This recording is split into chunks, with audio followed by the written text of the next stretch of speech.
मान्यवर मुख्यमंत्री तत्वावधान ओडिशा सरकार द्वारा गंजाम जिले में 1100 संख्यक क्षुद्र जलसेचन प्रकल्प द्वारा 1,05,000 हेक्टर जमी जलसेचन, बृहत और मध्यम जलसेचन द्वारा 83,000 हेक्टर जमी जलसेचन, 760 चेकडाम द्वारा 16,300 हेक्टर जमी को जलसेचन करा जाइछि। ओपिक्रा प्रकल्प जरिया प्रत्येक चाष जमी को सीमेंट केनाल रे जलसेचन करा जाइथाए। केवल सेतिकी नुहे, फार्म पंड माध्यम माछ चाष एवं वृक्षरोपण इत्यादि समन्वित चाष माध्यम चाषी माने उपकृत हो पारिछन्ते। गंजाम जिले में अधिक परिमाण रे वृक्षरोपण करा जाई परिवेशर संतुलन पाई समस्त प्रकार उद्यम करा जाउछि।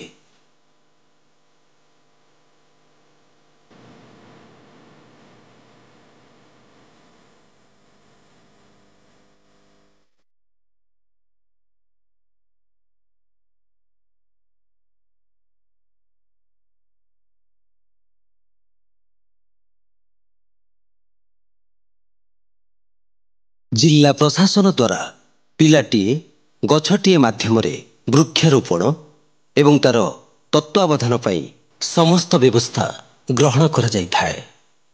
मो निवेदन द्वारा जनसाधारण आवेदनर आशु समाधान करा जाइथाए। वाटर वेल द्वारा प्रत्येक छात्र छात्री पानीय जलर समय निर्धारण, बीटीटी अर्थात ब्लॉक टेक्निकल टीम मीटिंग माध्यम ब्लॉक स्तरीय कार्यर समीक्षा, क्षुद्र जलसेचन विभाग रे जल शक्ति केंद्र द्वारा समस्त विभागर समन्वय कृषकों पई उपदेश और समस्या समाधान करा जाइथाए। एसएचजी तथा ग्रामवासी द्वारा प्रत्येक मास प्रथम सोमवार दिन जल स्वच्छता दिवस पालन करा जाइथाए। वर्षा जल संरक्षण और अन्य जल संबंधी कार्यक्रम पाई गंजाम जिला को देशर सर्वश्रेष्ठ जिला हिसाब रे उपराष्ट्रपति द्वारा राष्ट्रीय जल पुरस्कार प्रदान करा जाइछि।